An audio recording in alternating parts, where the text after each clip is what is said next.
Bismillahirrahmanirrahim. Assalamualaikum warahmatullahi wabarakatuh.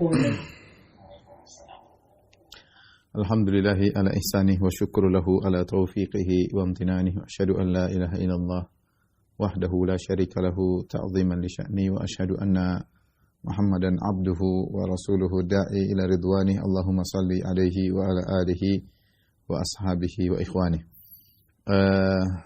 Rekan-rekan dokter yang dirahmati Allah Subhanahu wa taala, kajian ukhuwah pediatrik ya. Pada kesempatan kali ini kita melanjutkan pembahasan kita dari kitab Al-Arba'in An-Nawawiyah, yaitu 42 hadis yang dikumpulkan oleh Imam Nawawi rahimahullahu taala, yang alaiha madarul Islam, yang Islam secara global kembali kepada 42 hadis ini, yang setiap hadis dikenal dengan jawami'ul kalim, yaitu kata-kata yang singkat namun mengandung makna yang dalam. Kita sudah sampai pada hadis ke-28 tentang berpegang teguh kepada sunnah dan menghindarkan diri daripada bid'ah. An Abi Najih Al-Irbad bin Sariyah radhiyallahu taala anhu, yaitu Al-Irbad bin Sariyah radhiyallahu taala anhu beliau berkata, wa'adhana Rasulullah sallallahu alaihi wasallam mau'izatan wajilat minhal qulub. Sesungguhnya Rasulullah sallallahu beri wejangan kepada kami yang dengan wejangan tersebut hati-hati atau kalbu menjadi takut. Wa dharafat minhal uyun, kemudian air mata mengalir ya. Faqulna ya Rasulullah, kami berkata, wahai Rasulullah, ka'annaha mau'izatu muwaddi'in fa'ausina. Seakan-akan ini adalah wejangan orang yang akan berpisah, maka berilah wasiat kepada kami. Maka Rasulullah SAW berkata, usikum bitaqwallah azza wa jalla was sam'i wat ta'ah. Aku wasiat kepada kalian untuk bertakwa kepada Allah. Was-sam'i wa ta'ah, untuk mendengar dan taat. Wa in ta'ammaru 'alaikum 'abdun, meskipun yang jadi pemimpin kalian adalah seorang hamba. Fa innahu may ya'ish minkum, barang siapa yang hidup di antara kalian setelahku, fa sayara ikhtilafan katsira, dia akan melihat banyak perselisihan. Fa 'alaikum bisunnati, maka solusinya adalah berpeganglah teguh dengan sunnahku, wa sunnatil khulafa'ir rasyidin al-mahdiyyin, dan berpegang teguhlah kepada sunnah para khulafar rasyidin yang mendapat petunjuk. Addu 'alaiha bin nawajidh, hendaknya kalian menggigit sunnah-sunnah tersebut dengan geraham kalian. Wa iyyakum wa muhdatsatil umur, waspadalah kalian dari perkara-perkara yang baru. Fa inna kulla muhdatsatin bid'ah, karena setiap perkara yang baru adalah bid'ah. Wa kulla bid'atin dhalalah, dan setiap bid'ah adalah sesat. Hadis riwayat Abu Dawud dan Tirmidzi. Wa qala haditsun hasanun sahih, hadis yang hasan dan sahih. Hadis ini adalah penyempurna dari hadis nomor 5 yang pernah kita sampaikan dahulu dari Aisyah radhiyallahu taala anha, yang di mana Rasulullah SAW pernah bersabda, man ahdatsa fi amrina hadza ma laysa minhu fa huwa rad. Siapa yang mengadakan perkara-perkara baru dalam agama yang bukan merupakan perintah kami, maka tertolak. Man amila amalan laysa alaihi amruna fa huwa rad. Siapa yang melakukan suatu amalan yang tidak ada perintah dari kami, maka tertolak. Hadis ini juga berkaitan dengan masalah bid'ah dan kewajiban untuk berpegang teguh kepada sunnah Nabi sallallahu alaihi wasallam. Diriwayatkan oleh Al-Irbad bin Sariyah radhiyallahu anhu. Wa adzana Rasulullah sallallahu mau'izatan wajilat minhal qulub. Rasulullah sallallahu satu hari memberi wejangan. Mau'izah artinya wejangan yang berisi tentang targhib dan tarhib, tentang motivasi dan juga peringatan. Disebut dengan wejangan, bukan sekedar pengajian biasa ya, tetapi isinya adalah wejangan. Situ ada targhib, motivasi, dan ada memberi rasa takut ya. Yang biasanya Rasulullah SAW sampaikan ba'da subuh, dan dalam sebagian riwayat kata Ibnu Rajab Al-Hambali, nasihat ini ba'da subuh, setelah salat subuh, ba'da salatis subhi, setelah salat subuh Rasulullah SAW biasa habis salat balik kepada para sahabat, kemudian Rasulullah SAW memberi wejangan ya, Oleh karenanya disunahkan bagi seorang untuk memberi wejangan kepada kaum muslimin ya. Tentunya bukan berarti tiap saat, tetapi sesekali. Sebagaimana Rasulullah SAW kata Ibnu Mas'ud, yatakhawwaluna bil mau'izah makhafata sa'amah. Bahwasanya Rasulullah SAW ketika menyampaikan nasihat juga menjarang-jarangkan, tidak selalu ya. Adapun dars, nasihat-nasihat, tapi wejangan yang isinya adalah takhwif, targhib, beri peringatan dan memotivasi, ini tidak selalu Rasulullah sampaikan. Rasulullah memilih-milih waktu sehingga bisa masuk ke dalam hati para sahabat, makhafata sa'amah, kalau terus-terusan khawatir ada kebosanan. Ya, manusia memiliki sifat bosan. Makanya Rasulullah SAW pun untuk mau'izah dia pun menjarang-jarangkan waktunya. Sebagaimana Ibnu Mas'ud ketika menyampaikan mau'izah, maka sahabat-sahabatnya atau teman-temannya berkata, "Wahai Ibnu Mas'ud, kami ingin kau menyampaikan terus." Ibnu Mas'ud, saya juga ingin menyampaikan ya, tetapi dahulu Rasulullah SAW seperti itu, yatakhawwaluna bil mau'izah makhafata sa'amah. Rasulullah SAW pun tidak selalu ya, beliau memilih-milih waktu, menjarang-jarangkan agar tidak bosan ya. Dan Allah Subhanahu wa taala telah merintahkan Nabi untuk memberi mau'izah seperti dalam firman Allah Subhanahu wa taala, wa'idhum wa qul lahum fi anfusihim qawlan baligha. Nasihatilah mereka, berilah mau'izah kepada mereka, wa qul lahum fi anfusihim qawlan baligha, dan berkatalah kepada mereka qawlan balighan, itu perkataan yang meresap dalam hati-hati mereka. Allah juga berfirman, ud'u ila sabili rabbika bil hikmati wal mau'izatil hasanah. Serulah kepada jalan Rabbmu ya, bil hikmah, dengan hikmah, wal mau'izatil hasanah, dengan ujangan yang baik. Ketika para sahabat mendengar ujangan Nabi sallallahu alaihi wasallam ba'da subuh tersebut, wajilat minhal qulub, kata Al-Irbad bin Sariyah, maka hati-hati kami menjadi terenyuh, menjadi takut ya. Sampai-sampai wadharafat minhal uyun, sampai mereka pun menangis. Tidak semua nasihat Nabi membuat mereka menangis. Artinya ada nasihat yang khusus berkaitan dengan menyentuh hati, ada berkaitan dengan pelajaran-pelajaran kisah, banyak hal Nabi selalu menyampaikan nasihat-nasihat. Tapi ini nasihat spesial sehingga wadharafat minhal uyun, sampai air mata pun mengalir ya. Itu ciri-ciri orang yang beriman ya. Jika disebut ayat-ayat Allah ya, innamal mu'minuna alladzina idza dzukirallahu wajilat qulubuhum.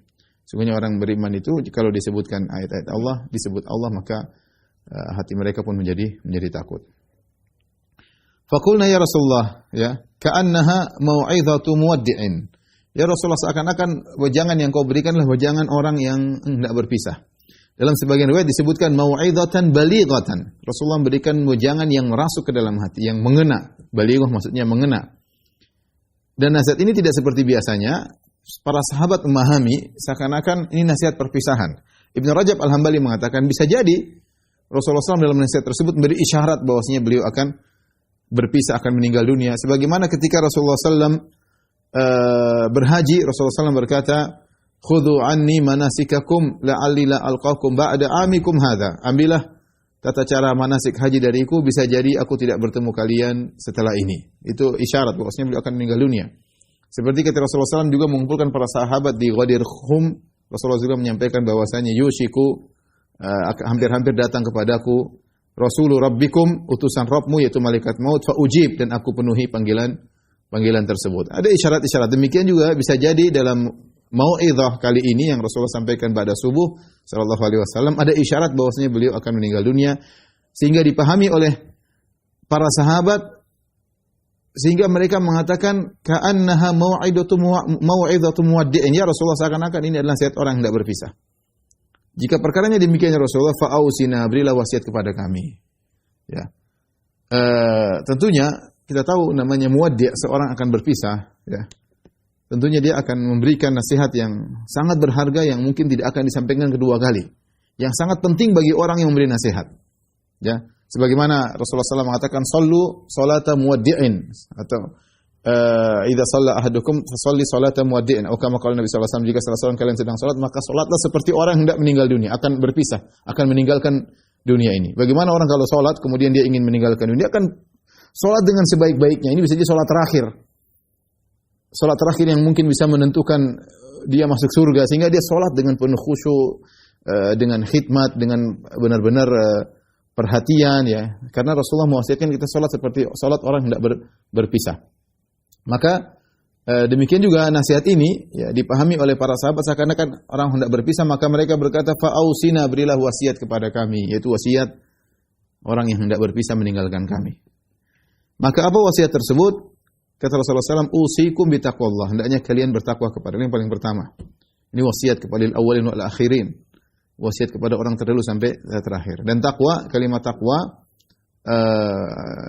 jika disebutkan dengan albir adalah maksudnya adalah meninggalkan kemaksiatan, Tapi jika disebutkan secara sendiri artinya menjalankan ketaatan dan meninggalkan kemaksiatan. Jadi misalnya firman Allah, wa ta'awanu 'alal birri wa taqwa. Saling tolong-menolong kalian dalam albir at-taqwa. Sebagaimana kita bahas pada pertemuan lalu, albir melakukan kebajikan, takwa artinya adalah meninggalkan kemaksiatan. Karena takwa secara bahasa artinya tameng.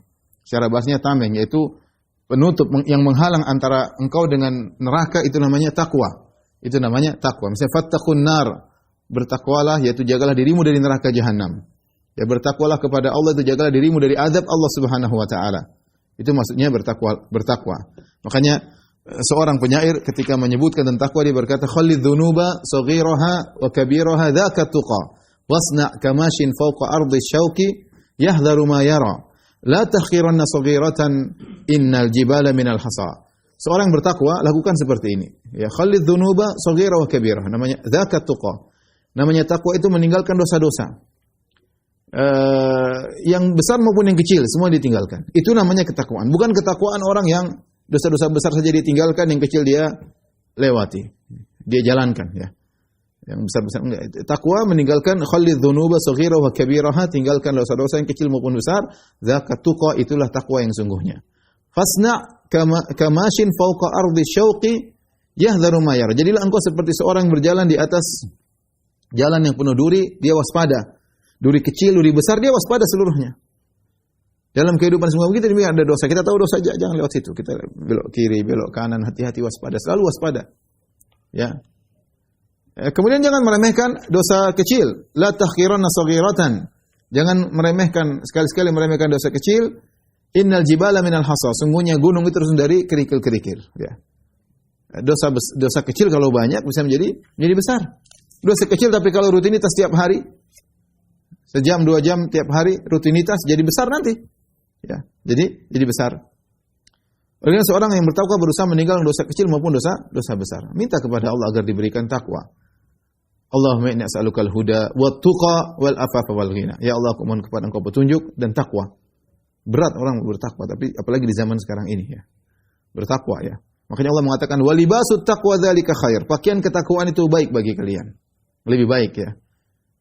Khudhu zinatakum 'inda kulli masjidin. Ya.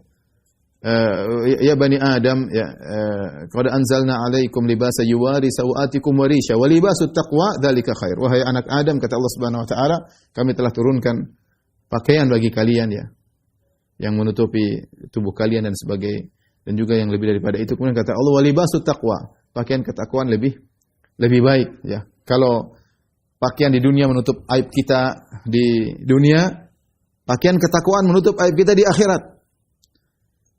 Dan namanya pakaian yaitu suatu yang melengket pada tubuh. Seakan-akan Allah mengatakan, jadilah takwa itu seperti pakaian yang selalu menempel pada diri kalian. Takwa tatkala bersendirian, takwa tatkala tidak ada orang yang melihat, takwa berkaitan dengan pendengaran, takwa berkaitan dengan penglihatan, harus diliputi dengan ketakwaan. Dan tadi dikatakan orang bertakwa itu seperti orang yang berjalan hati-hati di atas jalan yang penuh dengan duri. Kalau dia tidak hati-hati, dia sudah injak duri ini, akhirnya dia cuek. Ya sudah, berlumuran darah, sudah terlanjur. Dan banyak orang seperti itu. Seperti kalau misalnya kita berjalan, kita angkat celana kita melewati sungai yang sudah lagi turun, lagi surut, kita jalan pelan-pelan supaya baju kita tidak terkena air. Tapi kalau kita sudah terjatuh, baju kita kena air, sekalian aja. Dan banyak orang seperti itu. Kalau sudah bermaksiat sekali 2 kali, ya sudahlah sekaligus. Ya, ini tobat habis itu, ya. Tapi kalau orang bertakwa sejak awal, dia waspada, selalu waspada. Kalau dia terjerumus istighfar, dia senantiasa waspada. Itu namanya takwa. Ya. Wasna' kamashin fawqa ardi syauqi yahdharu ma yara. Jadilah engkau seperti orang yang berjalan di atas tanah yang penuh dengan penuh dengan duri, yahdharu ma yara, dia waspada dengan apa yang dia lihat. Ini yang luput dari kita. Dia tidak waspada. Dia tidak waspada. Terutama dengan medsos, ya, terutama dengan internet, tidak waspada. Sehingga apa yang lihat di depan kita cuekin. Bahkan kita terkadang ngirim kepada orang untuk melihat, padahal itu di situ ada hal-hal yang haram. Kenapa? Karena kita meremehkan. Sudahlah biasa, sudah terlanjur, sudah terbiasa, enggak ada masalah.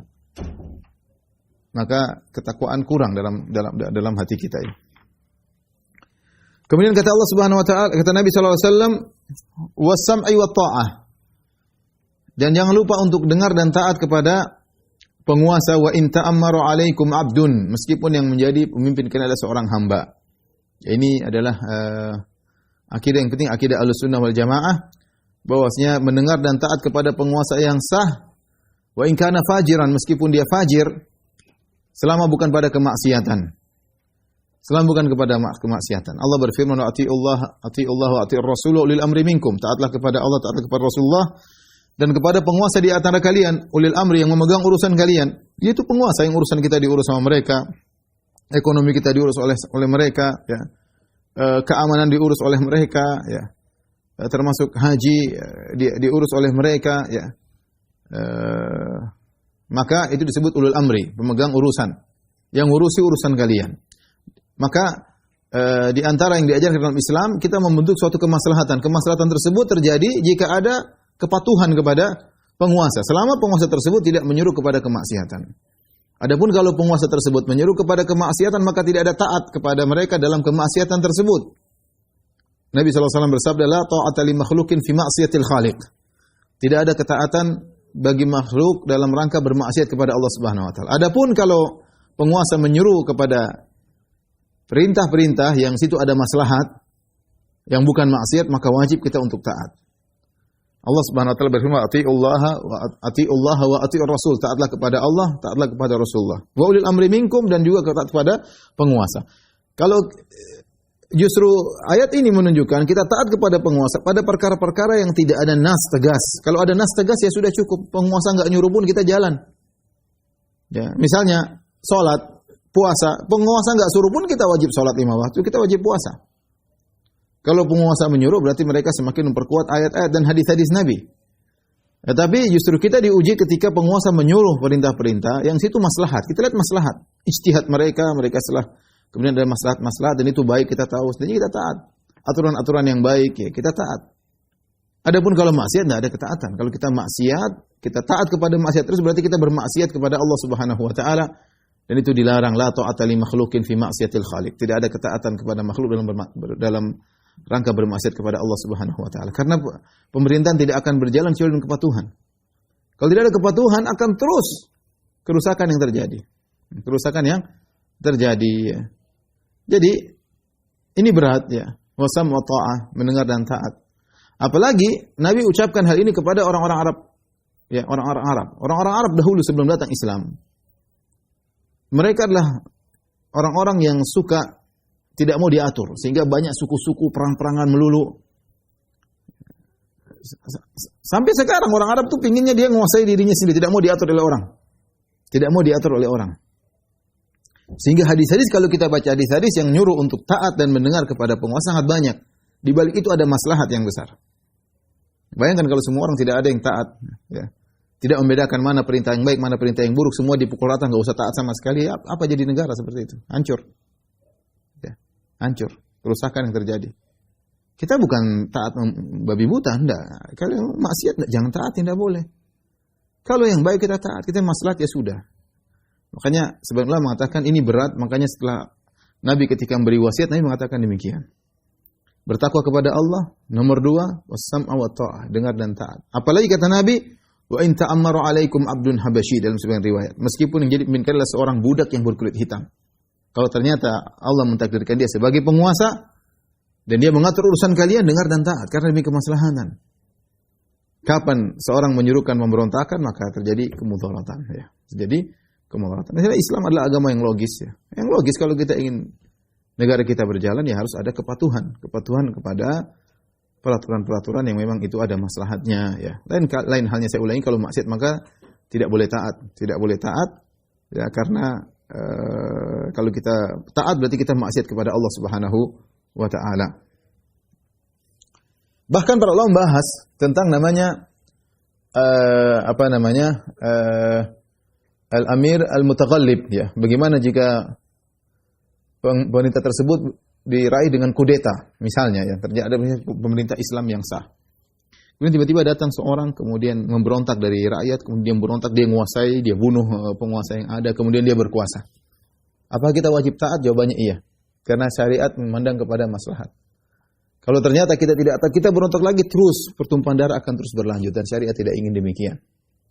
Ya, sehingga wajib taat kepada penguasa. Siapa yang pegang kekuasaan, ya, maka kita menjalankan perintah Nabi SAW taat kepada penguasa tersebut pada perkara yang maslahat tentunya ya, pada perkara yang itu merupakan kebaikan ya. Dan sekali lagi memang ini berat, bukan perkara yang ringan ya. Tapi bahasanya khusus, tapi intinya seorang berusaha taat kepada penguasa dalam perkara yang baik sebagai bentuk ibadah kepada Allah. Sebagai bentuk kepada taat kepada Nabi SAW. Jangan menjadi provokator yang menimbulkan hilangnya stabilitas keamanan pada suatu negara, timbulnya kekacauan. Ya, jangan terbawa. Ya. Ini kita hidup di zaman yang penuh dengan fitnah. Seorang waspada dengan ucapannya, seorang waspada dengan komentarnya. Berusaha komentar yang membangun tanpa harus menimbulkan kekacauan dan keributan. Ya, apapun yang terjadi kita masih dalam kondisi sulit sekarang ya. Seorang bersabar dengan hadis-hadis Nabi Shallallahu Alaihi Wasallam. Nabi yang suruh kita sholat, Nabi yang suruh kita puasa, Nabi yang suruh kita ya taat kepada Allah, Nabi yang suruh kita taat kepada penguasa pada perkara-perkara yang baik ya. Lalu maksiat jangan ditaati. Kemudian kata Nabi Shallallahu Alaihi Wasallam, fa innahu may ya'ish minkum fasayara ikhtilafan katsira. Siapa yang hidup di antara kalian, dia akan melihat banyak perselisihan, ya, banyak perselisihan. Baik urusan dunia maupun urusan agama, ya. Ya. Banyak perselisihan, terutama masalah agama, ya. Dalam masalah akidah, dalam masalah usuluddin, dalam masalah amalan, dalam masalah furu', banyak sekali perselisihan. Ya, dan itu perkara yang buruk, ya. Perkara yang buruk. Wala takunu kalladzina tafarraqu wakhtalafu min ba'di ma ja'ahumul bayyinat wa ulaika lahum 'adzabun 'adzim. Kata Allah, janganlah kalian seperti orang-orang yang berselisih, bercerai-berai, berselisih. Ini maksudnya orang-orang ahlul kitab. Setelah datang kepada mereka bayyinat, yaitu penjelasan yang benar. Wa ulaika lahum 'adzabun 'adzim, bagi mereka azab yang pedih. Dan kita sedih sekarang ya. Perselisihan yang terjadi di antara kaum muslimin ya. Ini perkara yang menyedihkan ya. Saling menjatuhkan, saling merendahkan, nasihat tanpa melihat, tanpa ada rasa hormat sama sekali ya. Provokasi sana sini ya. Tidak ilmiah, main otot dan banyak seperti itu ya. Ini menyedihkan ya. Tapi ya begitu yang terjadi ya. Ya. Perselisihan terjadi, ini suatu hal yang kata para ulama di antaranya adalah mukjizat Nabi sallallahu alaihi wasallam mengabarkan terjadi perselisihan. Kata Ibnu Rajab Al-Hambali, ini mirip dengan hadis wa sataftariqu ummati ala 73 firqah kulluha finnar ila wahidah. Akan terpecah umat ini menjadi 73 golongan semuanya di neraka kecuali satu. Yaitu man kana ala mithli ma ana alaihi wa ashabi al-yaum, yaitu orang berjalan di atas jalanku dan jalan para sahabatku, itulah yang selamat. Itulah yang selamat. Mirip dengan hadis ini, Rasulullah SAW mengatakan kalian akan melihat banyak perselisihan. Apa solusinya? Fa'alaikum bisunnati, maka adanya kalian berpegang teguh dengan sunnahku. Wa sunnatil khulafa'ir rasyidin, dan sunnah para khulafa'ir rasyidin al-mahdiyina. Para rasyidin mendapatkan petunjuk ya. Taib, siapa khulafa'ir rasyidun?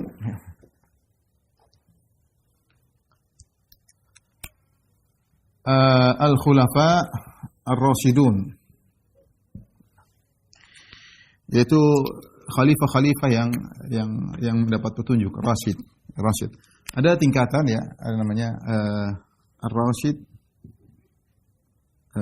kemudian Al-Ghawi, disebut oleh Ibnu Rajab Al-Hambali, kemudian Ad-Dhal. Rasyid itu yang lurus, Al-Ghawi yaitu yang sesat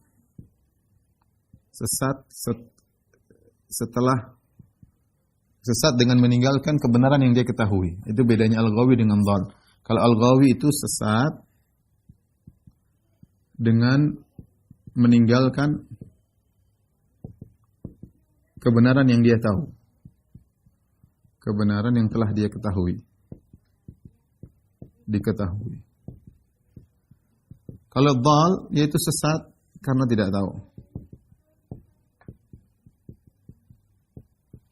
Nah, seorang yang rasyid, yang lurus, dia pasti dapat petunjuk, yaitu dia pasti al-mahdi, ya. Yaitu atau al-muhtadi, dapat petunjuk. Dapat petunjuk. Makanya dia lurus.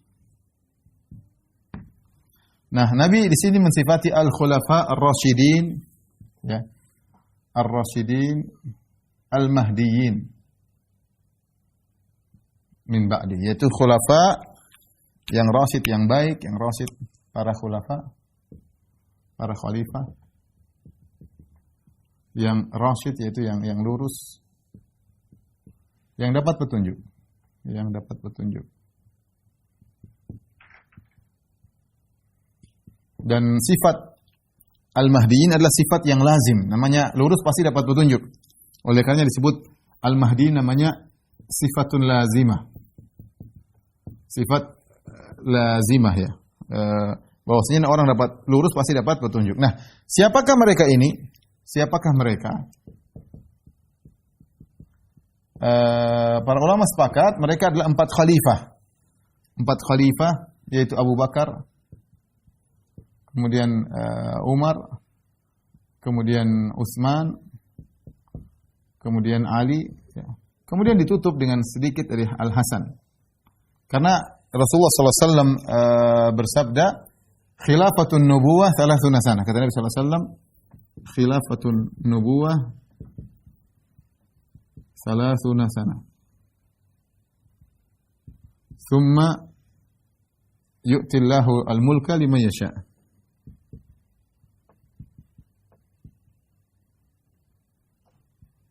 Liman yasha'. Kata Nabi SAW, khilafah kenabian 30 tahun. Khilafah kenabian 30 tahun.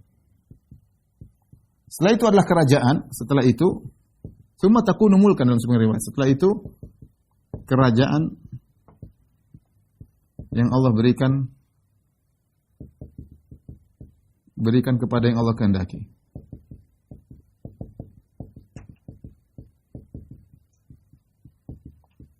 Nah, mereka ini, Abu Bakar masa pemerintahannya adalah 2 tahun 3 bulan.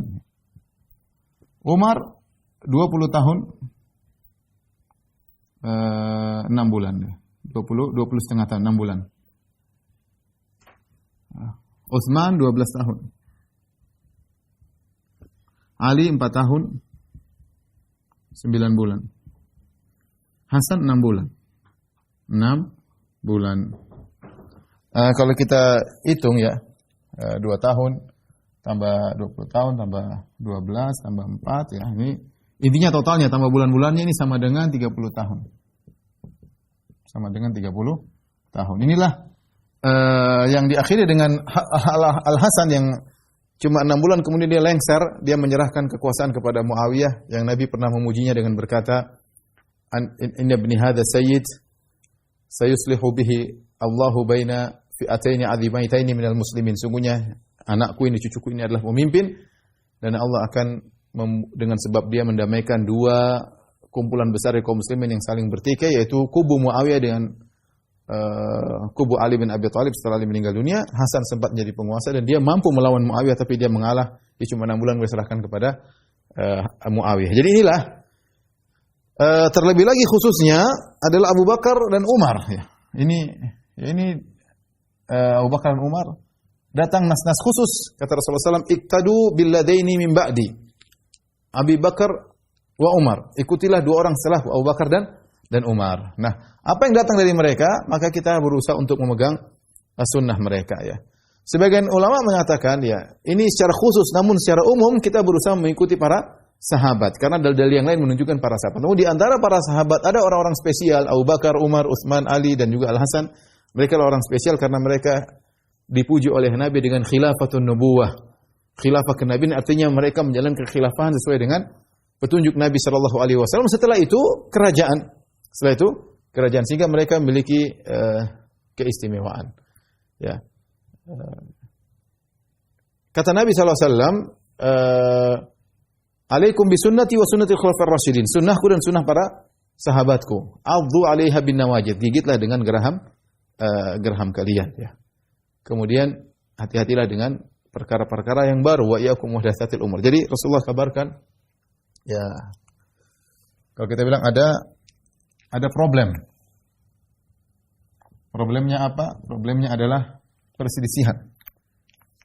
Perselisihan. Lantas apa solusinya? Solusi. Maka dua solusinya yang ditawarkan oleh Nabi sallallahu alaihi wasallam, dua. Yang pertama, berpegang teguh dengan sunnah Nabi dan sunnah sahabat. Dan sunnah Khulafaur Rasyidin dan sunnah sahabat. Solusi yang kedua, menghindari bid'ah. Menjauhi bid'ah, jangan hati-hati. Rasulullah wa iyyakum muhdatsatil umur. Jadi Nabi mengabarkan bid'ah akan muncul. Ya, karena Nabi mengabarkan sallallahu alaihi wasallam mengabarkan bahwa bid'ah akan muncul.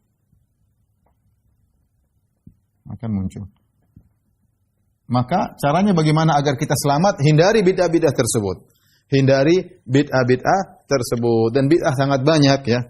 Model-model bid'ah sangat banyak dalam masalah akidah, dalam masalah amalan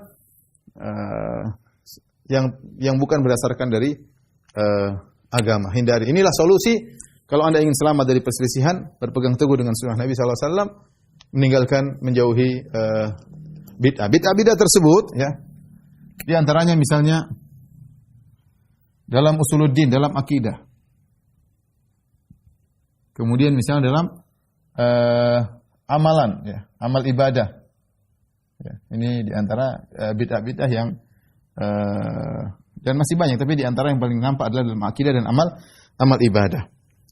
Yang tidak pernah diajarkan oleh Nabi sallallahu alaihi wasallam dan para sahabatnya.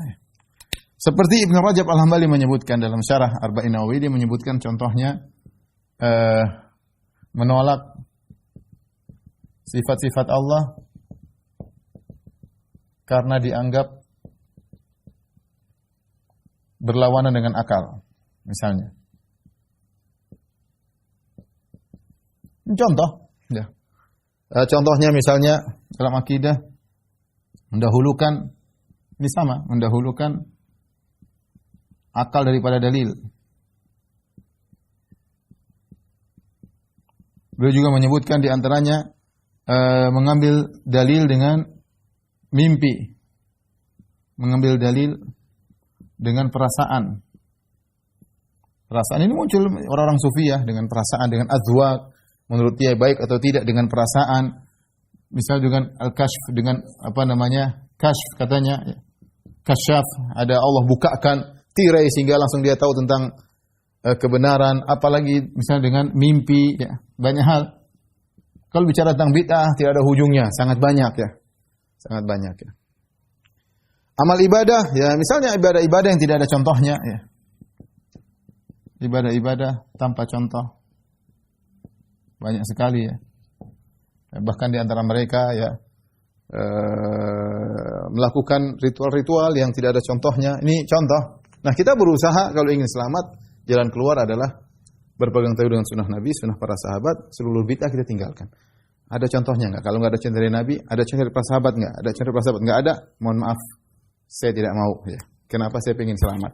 Berpegang teguh dengan sunnah Nabi sallallahu alaihi wasallam. Baik, ikhwan dan akhwat yang rahmatillah subhanahu wa ta'ala, tolong dihapus ya.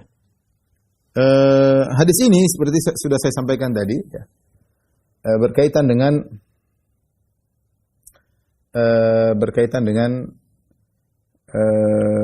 sama dengan hadis yang terkenal, dengan hadis iftiraqul ummah, dan juga di hadis yang melarang tentang masalah bid'ah ya. Karena bid'ah inilah yang kemudian menjadikan umat terpecah belah. Seandainya umat tidak melakukan bid'ah, tidak akan terpecah belah. Tetapi ketika umat melakukan bid'ah, yang satu punya bid'ah ini, yang satu punya bid'ah ini, muncullah firqah-firqah yang sudah ditulis oleh para ulama dalam buku-buku firqah. Mulai dari munculnya firqah Jahmiyah, kemudian diikuti dengan firqah Mu'tazilah. Ya, ada juga firqah Qadariyah, kemudian diikuti dengan firqah sebelum menjadi Khawarij, kemudian Syiah, kemudian lagi Murji'ah, banyak sekali firqah-firqah ya. Belum kita bicara pemikiran-pemikiran di zaman sekarang, madzhab fikriyah ya. Pemikiran-pemikiran yang muncul belakangan yang semua tidak ada di zaman Nabi sallallahu alaihi wasallam. Sebenarnya firqah-firqah ini yang membuat kaum muslimin tercerai-berai. Ya, tercerai-berai. Makanya ketika dalam satu hadis sahabat Rasulullah menjelaskan akan muncul banyak firqah-firqah, apa yang dia lakukan kata Nabi sallallahu alaihi wasallam, "I'tazil tilkal firqa kullaha." Tinggalkan seluruh firqah-firqah itu semuanya. Tinggalkan seluruh firqah-firqah itu seluruhnya. Dan waspada terhadap perkara-perkara bid'ah ya, karena perkara-perkara bid'ah itulah yang kemudian memunculkan tercerai-berainya kaum muslimin. Kalau ingin selamat, ikuti sunnah Nabi dan sunnah para sahabat. Taib. Ikhwan akhwat yang dirahmati Allah Subhanahu wa taala, kita akan jelaskan secara sederhana tentang makna bid'ah ya. Yang kita disuruh untuk meninggalkannya. Bid'ah ada namanya bid'ah secara bahasa, fil lughah, secara bahasa. Kemudian ada bid'ah fil istilah, terminologi. Secara istilah. Baik, adapun secara bahasa, bid'ah yaitu semua yang tidak dikerjakan di zaman Nabi. Semua yang tidak dikerjakan di zaman Nabi Shallallahu Alaihi Wasallam. Ketika Nabi Shallallahu Alaihi Wasallam masih hidup, ya. Ini yang berkaitan dengan Yang berkaitan dengan hal-hal yang berkaitan dengan agama ya. Ini semua tidak dikerjakan Nabi disebut dengan bid'ah ini secara bahasa ya. Adapun istilah yaitu bid'ah yaitu perkara atau ibadah atau ritual atau ibadah atau keyakinan baru, akidah ya, baru yang tidak dikerjakan oleh Nabi sallallahu alaihi wasallam, oleh Nabi dan para sahabatnya sallallahu alaihi wasallam, para sahabatnya radhiyallahu taala anhum ya, dan tidak ada asalnya dalam syariat.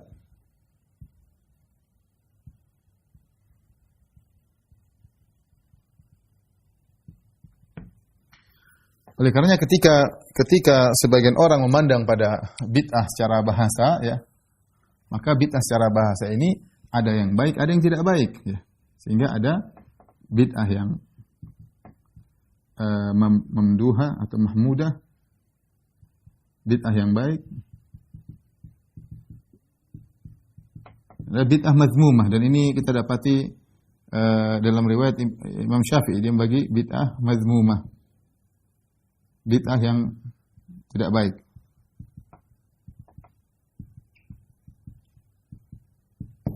Karena dia secara bahasa maka ada baik tidak baik. Semua yang ada setelah Nabi SAW berkaitan dengan agama ya, berkaitan dengan agama. Ya. Maka ada yang baik dan yang tidak baik. Ini pembagian bid'ah menjadi dua. Bid'ah menjadi dua. Ada yang bagi lebih daripada itu. Ada yang bagi lebih daripada dua. Seperti Al-Izz bin Abdissalam dalam kitabnya Qawaidul Ahkam fi Masalihil Anam. Ya. Beliau membagi bid'ah menjadi lebih daripada dua. Ya. Beliau bagi bid'ah yang baik ini, beliau bagi ada yang bid'ah yang wajib. Yang wajib. Kemudian ada bid'ah yang sunnah, yang mustahab, dan bid'ah yang boleh ya. Adapun bid'ah yang mazmumah, tercela ya, haram ya, mungkin makruh misalnya. Baik. Apa yang mereka contohkan ketika mereka mengatakan bid'ah? Perhatikan Nabi SAW dalam hadisnya mengatakan kullu bid'atin dhalalah. Kullu bid'atin dhalalah. Semua bid'ah sesat.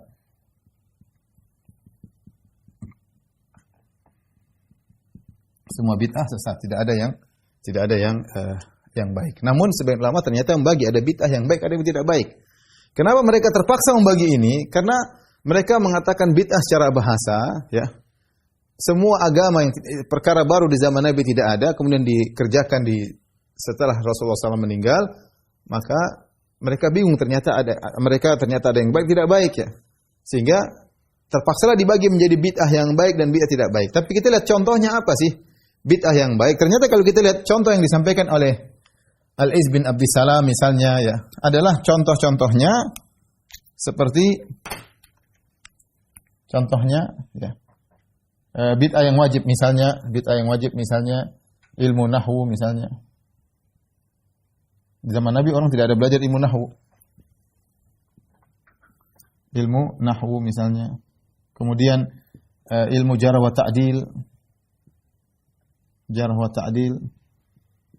Tentang rawi-rawi dhaif atau thiqah. Ini ilmu di zaman Nabi enggak perlu karena hadis langsung sahabat dengar dari Nabi. Tapi setelah belakangan harus ada ilmu jarh wa ta'dil misalnya, ilmu usul fikih misalnya. Ya. Bid'ah yang mustahab misalnya bikin pondok misalnya. Bikin pondok. Atau misalnya mengumpulkan Al-Qur'an.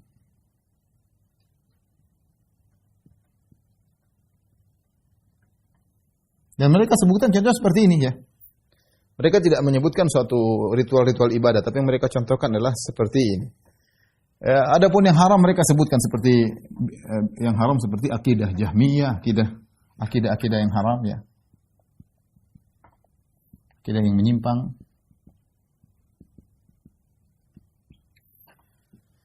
Ini pembagian bid'ah secara bahasa. Adapun bid'ah secara istilah ya.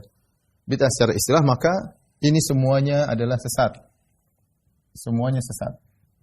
Dan ini disampaikan oleh Ibnu Hajar Al-Asqalani, beliau mengatakan kalau bid'ah secara istilah, secara syariat, secara syar'i, maka semuanya sesat, tidak ada yang baik ya. Demikian juga Ibnu Hajar Al-Haytami juga menukil mengatakan adapun bid'ah secara syariat semuanya sesat. Tidak ada yang baik. Nah, terus bagaimana dengan hal ini yang dicontohkan oleh para ulama ya, seperti ilmu nahwu, ilmu jarh wa ta'dil, ilmu usul fikih, bikin pondok. Di zaman Nabi enggak ada pondok, di zaman Nabi Al-Qur'an tidak digabungkan satu, masing-masing pegang lembaran-lembaran. Ilmu nahwu di zaman Nabi enggak ada, ilmu jarh wa ta'dil, ilmu usul fikih. Mereka menurut ulama yang mengatakan seluruh bid'ah saat ini tidak disebut dengan bid'ah secara syar'i. Ini adalah bid'ah secara bahasa. Secara bahasa. Yang sebagian ulama mengatakan dikenal dengan maslahah al-mursalah. Maslahah al-mursalah. Berkaitan dengan wasilah. Dengan wasilah, sarana. Ya. Bukan tujuan, bukan ritual. Bukan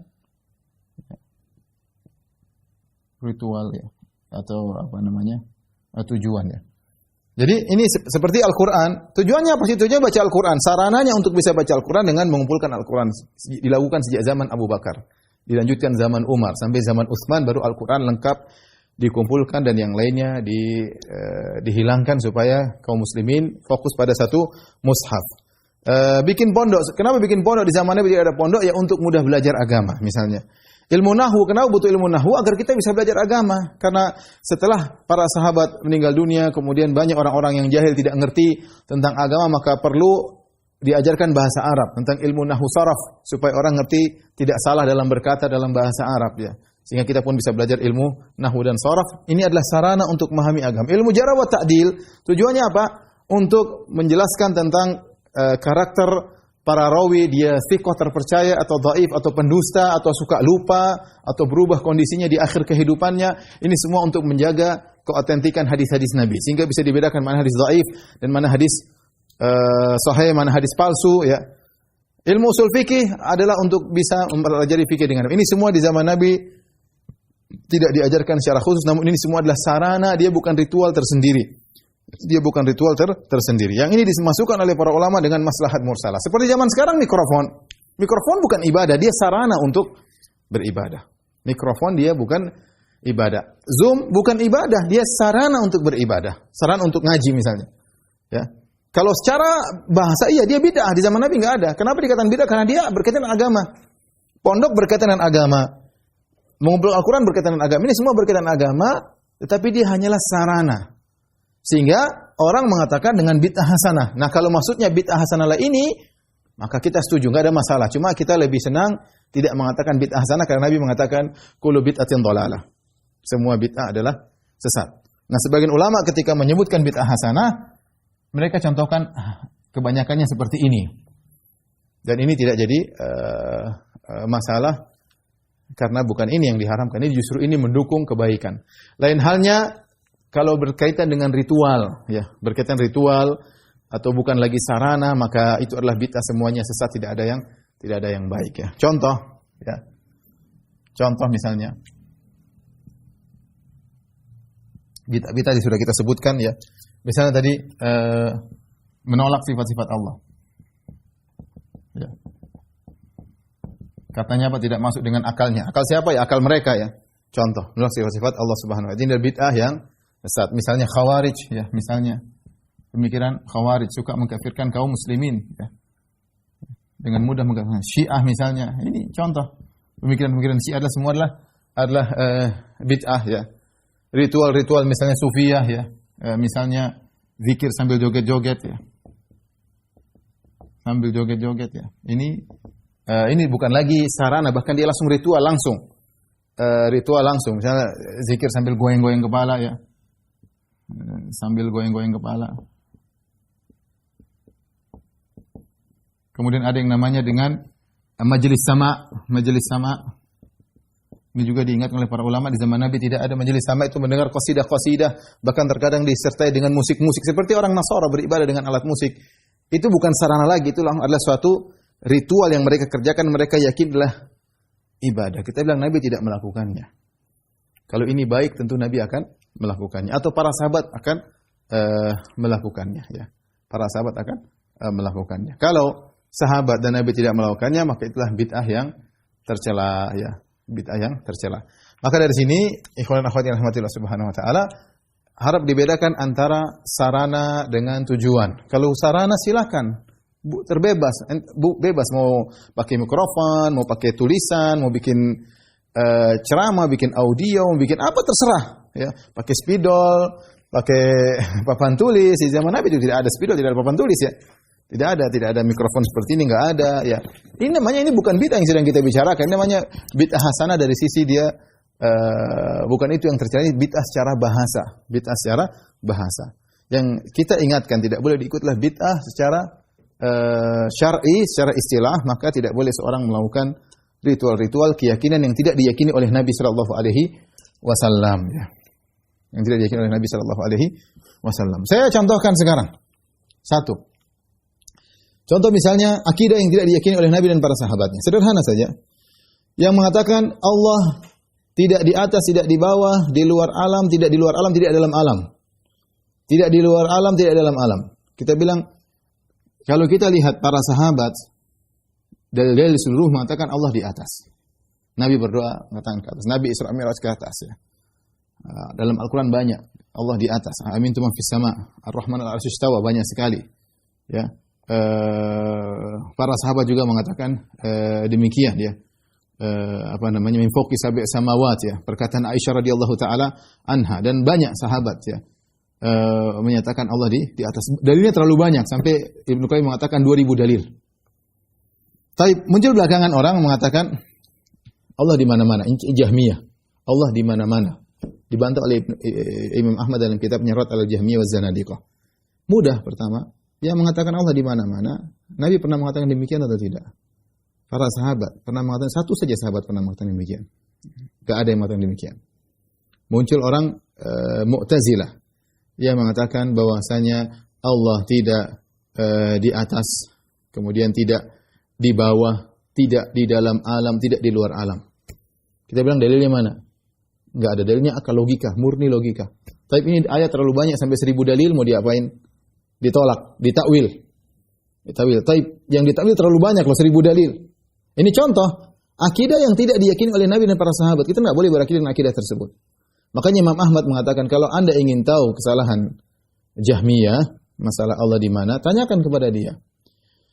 Bukankah Allah dahulu sendirian? Ini sederhana. Allah dulu sendiri, ya Allah sendirian.